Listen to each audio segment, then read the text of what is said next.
Student, कल हमने practice set number 3 DOE की वेबसाइट के क्वेश्चन नंबर 28 तक कर लिया था।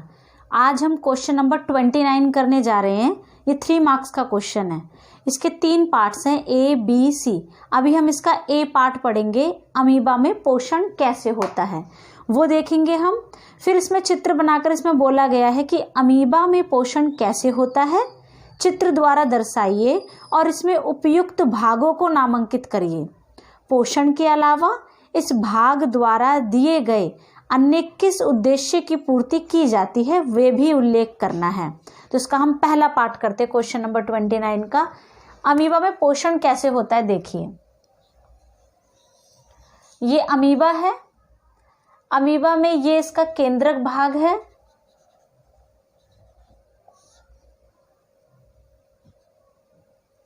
ये इसका साइटोप्लाज्म जिसको कोशिका द्रव्य कहते हैं।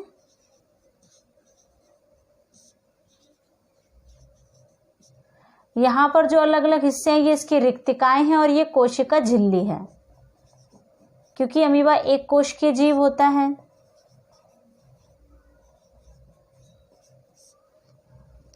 अब जैसे ही अमीबा को भोजन दिखेगा, मान लीजिए ये भोजन है, तो अमीबा अपनी संरचना बदलेगा भोजन की प्राप्ति के लिए।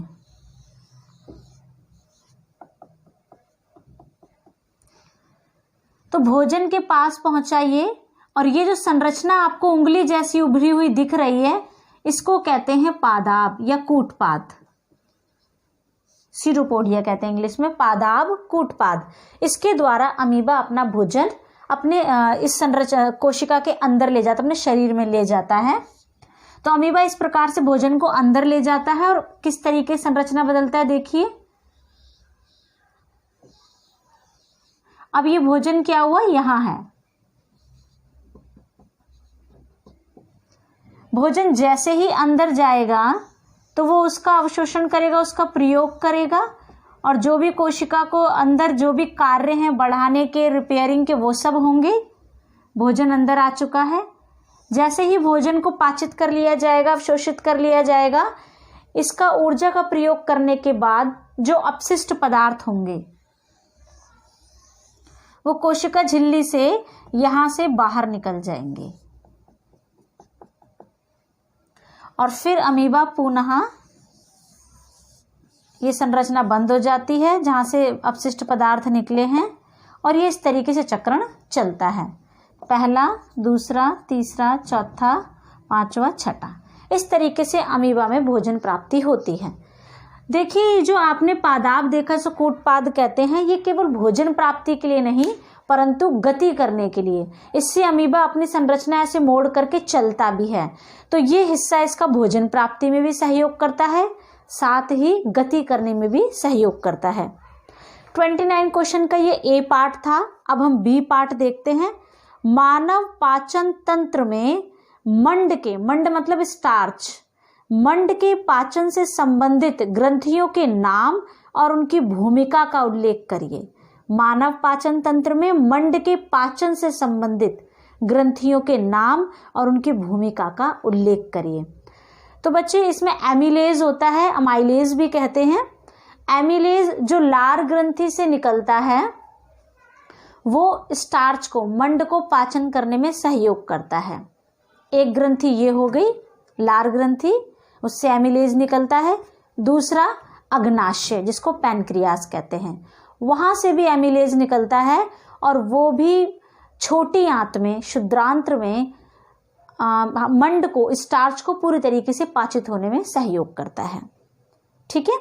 सी पार्ट है इसका, अमाशय और छोटी आंत में पीएच कैसे बनाए रखा जाता है।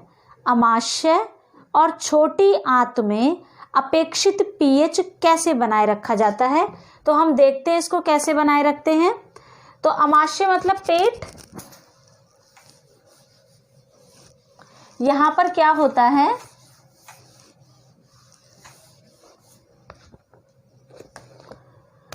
अमाशय में, इसका सी पार्ट है क्वेश्चन नंबर 29 का। अमाशय में और छोटी आंत में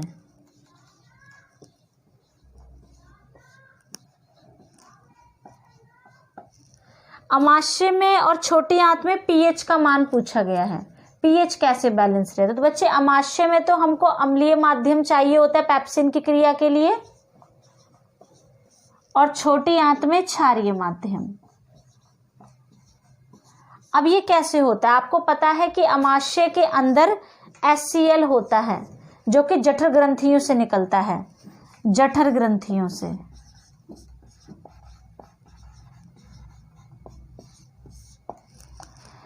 HCl अम्लीय माध्यम बनाता है पेट में, उसको पीएच को फिर वो मेंटेन रखता है। और दूसरा इसने पूछा है छोटी आंत में, तो यहाँ पर क्या होता है बच्चे, छोटी आंत के अंदर किस प्रकार से होता है, यकृत,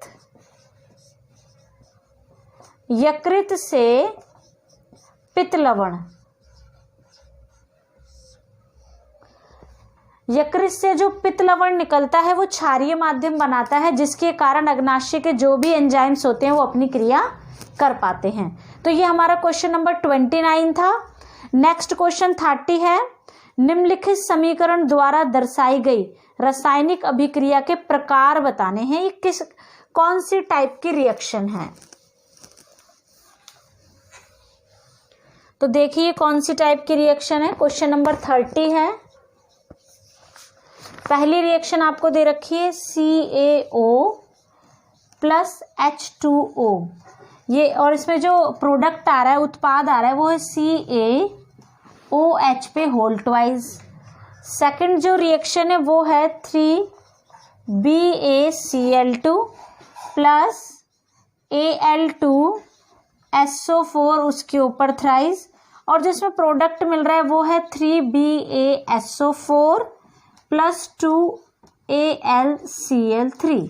फिर थर्ड रिएक्शन इस क्वेश्चन में जो दी गई है वो है 2FeSO4, यहाँ पर ऊर्जा दी जा रही है ऊष्मा के रूप में, तो यहाँ पर Fe2O3 plus SO2 plus SO3। तो बताइए ये रिएक्शन कौन सी है। तो जहाँ पर एक से ज़्यादा अभिकारक, ये अभिकारक होते हैं, ये उत्पाद होता है। तो अभिकारक, एक से ज़्यादा अभिकारक जब आपस में मिलते हैं और एक उत्पाद देते हैं तो इसे कहते हैं संयोजन। तो ये कौन सी अभिक्रिया हुई, संयोजन अभिक्रिया। यहाँ पर देखिए BaCl2 और Al2SO4 है, ये इसको विस्थापित कर रहा है, ये इसके स्थान पर और ये इसके स्थान पर, तो BaSO4 AlCl3 बन रहा है। तो यहाँ पर दो चीजें अपना स्थान बदल रही हैं, इसलिए होगा द्विविस्थापन।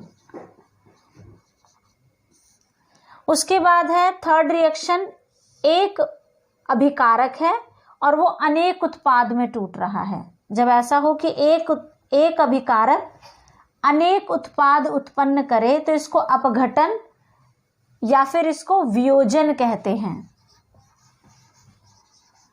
अपघटन अभिक्रिया भी कहते हैं या फिर इसको वियोजन अभिक्रिया भी कहते हैं। नेक्स्ट क्वेश्चन देखेंगे, आपको स्क्रीनशॉट लेना हो तो ले सकते हैं बच्चे। नेक्स्ट क्वेश्चन है, आवर्त सारणी में 3 तत्व A, B और C की स्थिति नीचे दी गई है। तो ये समूह 16 और समूह 17, इसके अंदर B बताया गया है आपको, ये, और A और C, ये 3 तत्व दिए गए हैं। इनको देखते हुए हमें ये क्वेश्चन सॉल्व करने हैं। पहला है तत्व A अधातु है, क्यों है ये बताना है, कारण क्या है। तो यहाँ पर जो हमें सूचना दी गई है इंफॉर्मेशन, उसके अकॉर्डिंग समूह 17 में आ रहा है E, और 17 समूह में जो संयोजकता होती है वो 7 होती है। 16 समूह में कितनी होगी, 6 होगी। इस तरीके समूह 17 में संयोजकता, यहाँ पर संयोजकता कह रही हूँ सॉरी, आखिरी कक्ष में जो इलेक्ट्रॉन होंगे वो 7 होंगे। जब 7 होंगे तो ये जब हर जो तत्व होता है वो ये चाहता है कि मैं स्थिर हो जाऊं, स्टेबल हो जाऊं। इसके लिए उसे आखिरी कक्ष में या तो 2 इलेक्ट्रॉन चाहिए होते हैं या 8। तो ये अपने 8 बनाने के लिए आसानी से 1 इलेक्ट्रॉन ले सकता है। अब किसी और को 7 इलेक्ट्रॉन तो अपने आखिरी कक्ष से नहीं दे सकता ना, इसके आखिरी कक्ष में 7 इलेक्ट्रॉन है, ये आसानी से इलेक्ट्रॉन को ले सकता है, इसलिए इसकी संयोजकता 1 हो जाएगी, क्योंकि ये इलेक्ट्रॉन 1 ले रहा है। जो लेते हैं, जो इलेक्ट्रॉन को ग्रहण करते हैं उनके ऊपर माइनस का चार्ज आता है, और जो लेने की प्रवृत्ति होती है वो अधातु में होती है। इसलिए हम कह सकते हैं कि ए एक अधातु तत्व है।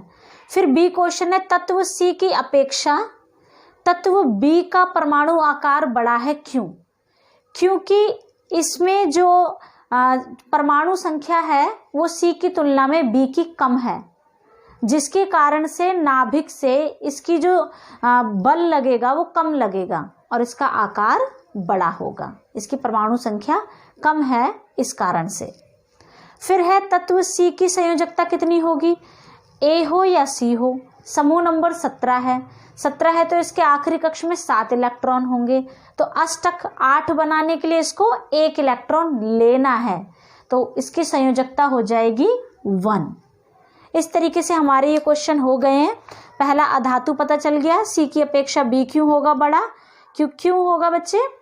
क्योंकि बी की परमाणु संख्या कम है और इससे क्या होगा, इसका आवेश भी कम होगा, संयोजकता इलेक्ट्रॉनों और नाभिक के बीच में आकर्षण बल भी कम है इस कारण से। अच्छा, 32 क्वेश्चन इसमें दिया गया है, निम्न तथ्यों के लिए कारण बताइए। कारण बताना है, क्वेश्चन नंबर 32।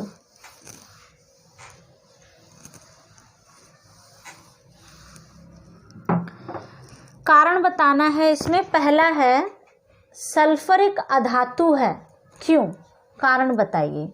तो ऐसे में तो हम बड़ा सिंपल रिएक्शन बता सकते हैं कि जो भी अधातु होते हैं उनके ऑक्साइड जब जल के साथ अभिक्रिया करते हैं तो वो क्या बनाएंगे, अम्ल बनाएंगे, H2SO4। तो ये अम्ल हमेशा अधातु बनाते हैं, तो इस रिएक्शन से हम बता सकते हैं कि सल्फर एक अधातु है। दूसरा है मैग्नीशियम एक धातु है, ये क्यों है? ये तो हमें पता है कि मैग्नीशियम एक धातु है, पर क्यों? तो कोई भी धातु होते हैं उनके ऑक्साइड जब भी जल के साथ अभिक्रिया करते हैं तो वो क्या बनाएंगे, अम्लीय ऑक्साइड बनाएंगे। और यहाँ पर साफ दिख रहा है OH जो होता है अम्लीय कह रही हूँ, वो क्षारीय बेसिक ऑक्साइड है, तो ये क्षारीय बनाएंगे। और एल्कली जो भी बनाते हैं वो मेटल बनाते हैं, धातु बनाते हैं। बस 2 ही क्वेश्चन थे इसके। 33 क्वेश्चन है, इंद्रधनुष के निर्माण के लिए कौन सी परिघटना है? तो इसमें आप बता सकते हैं कि जिस तरीके से प्रिज्म में जाने के बाद कोई भी किरण अपने 7 रंग में विघटित हो जाती है और अपने 7 रंग का स्पेक्ट्रम बनाती है, ठीक इसी तरीके से जब बरसात होती है और दूसरी तरफ सूरज की रोशनी होती है उसी क्षेत्र में, तो वहां से सूर्य के प्रकाश की किरणें जब बरसात की बूंदों पर पड़ती हैं तो वो सूक्ष्म बूंदें बरसात की एक प्रिज्म की तरह काम करती हैं और वहां पर इंद्रधनुष का निर्माण होता है। ये आप अपनी सहायक सामग्री में से भी देख सकते हैं, वहां इसका आंसर लिखा हुआ है। नेक्स्ट क्वेश्चन सेक्शन डी से है, खंड डा, निम्नलिखित कथनों के कारण लिखिए। पहला है, नल का जल विद्युत का संचालन करता है जबकि आशुत जल नहीं करता। क्यों? जो हमारे टैप वाटर होता है, नल में जो पानी आता है उससे करंट पास करेंगे तो फ्लो हो जाएगा, लेकिन जो डिस्टिल्ड वाटर होता है आशुत जल उसमें से नहीं होता। क्यों? क्योंकि नल का जो जल आता है वो जमीन से आ रहा है डायरेक्ट, उसमें मिनरल्स होते हैं, आयंस होते हैं, जिस कारण से उसमें करंट फ्लो हो जाता है, क्योंकि पॉजिटिव नेगेटिव आयंस होंगे तभी तो फ्लो होगा ना करंट। जबकि जो डिस्टिल्ड वाटर होता है आशुद्ध जल, उसमें कोई आयन नहीं होते, इस कारण से उसमें कोई भी विद्युत धारा प्रवाहित नहीं होती। इसमें सेकंड पार्ट पूछा 34 क्वेश्चन में, शुष्क हाइड्रोजन क्लोराइड गैस, शुष्क मतलब ड्राई, हाइड्रोजन क्लोराइड गैस नीले लिटमस को लाल नहीं करती, जबकि तनु, तनु मतलब उसमें जल है, तनु हाइड्रोक्लोरिक अम्ल करता है, मतलब कि जो जिसमें बिल्कुल भी जल नहीं है, शुष्क है, वो नहीं करता। क्यों नहीं करता? क्योंकि उसमें कोई आयन ही नहीं बनता, वो ड्राई है, शुष्क है।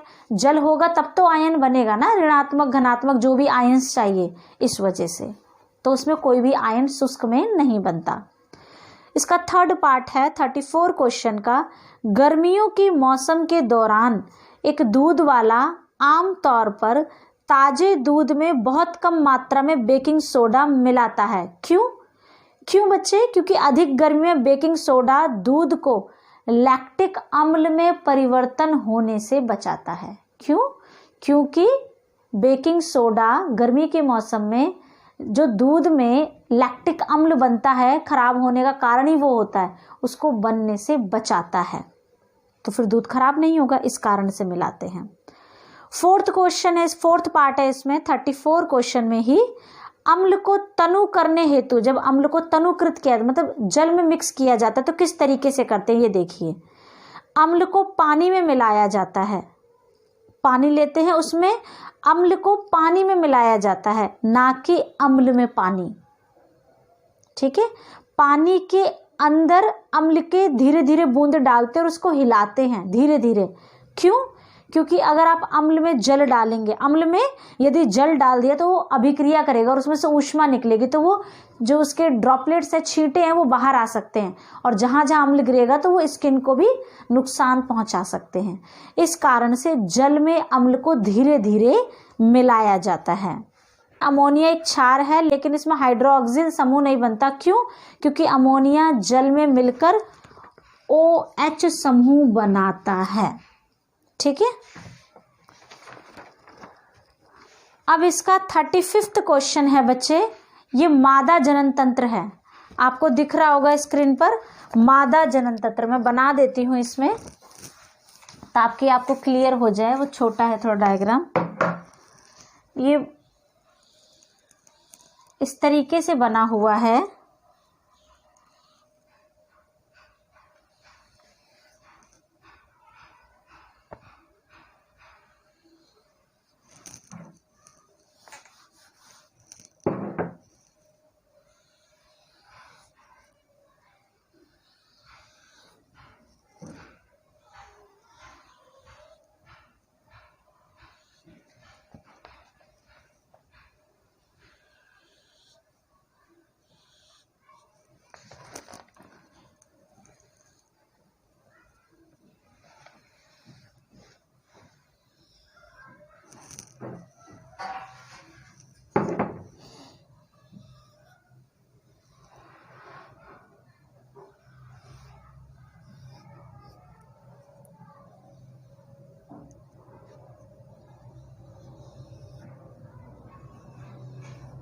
ये बच्चे इसमें चित्र बना हुआ और इसमें पूछा गया कि इस हिस्से का नाम क्या होगा, इसका नाम क्या होगा और इसका नाम क्या होगा। ठीक है, और इस वाले हिस्से का क्या नाम होगा और इस वाले हिस्से का क्या नाम होगा। तो बच्चे ये जो हिस्सा है ये तो फैलोपियन ट्यूब है, अंडवाही का, ये अंडाशय है, ये अंडवाहिका है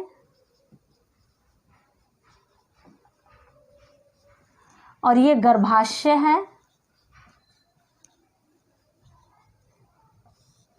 उसके बाद ये ग्रीवा है और ये योनि है। इसमें ये चित्र बना हुआ था, इसमें इसके नाम बताने थे। अच्छा, अंडे का उत्पादन कहाँ से होता है? अंडाशय से। निषेचन कहाँ होता है? फैलोपियन ट्यूब, अंडवाहिका। उसके बाद युग्मनज कहाँ पर ठहरता है? गर्भाशय में। अब ये बोल रहा है कि गर्भाशय की भित्ति में क्या होता है जब अंडा निषेचित अंडे से निकलने से पहले, निषेचन नहीं हुआ उससे पहले यदि अंडा निकल जाए तो क्या होता है? तो क्या होगा बच्चे, गर्भाशय की जो आंतरिक परत है ना वो मोटी हो जाती है और यदि कोई निषेचन ना हो तो वो जो आंतरिक परत है वो धीरे धीरे टूटेगी, योनि से रुधिर और श्लेष्मा के रूप में बाहर आता है, जिसको कि ऋतुस्राव या रजोधर्म कहते हैं। इस सैंपल पेपर का लास्ट क्वेश्चन है बच्चे। क्वेश्चन में भी कुछ क्वेश्चन दिए गए हैं, अगर आपको कोई डाउट होगा तो आप चैट बॉक्स में कमेंट करके बताना। यहाँ पर इस तरीके से 2 डायग्राम दिए हुए हैं और इसमें से जो रेखाएं निकल रही हैं उनकी दिशा बताई गई है।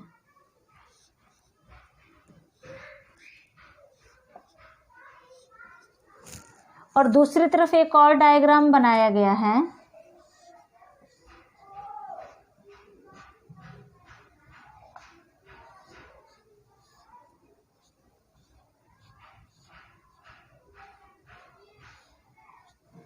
तो बताना है बच्चे, इसमें तो ये जो आप डायग्राम देख रहे हैं ये तो गलत है ए वाला और ये बी वाला है, ये तो गलत है, क्योंकि कभी भी जो चुंबक से रेखाएं निकलती है वो प्रतिच्छेद नहीं करती।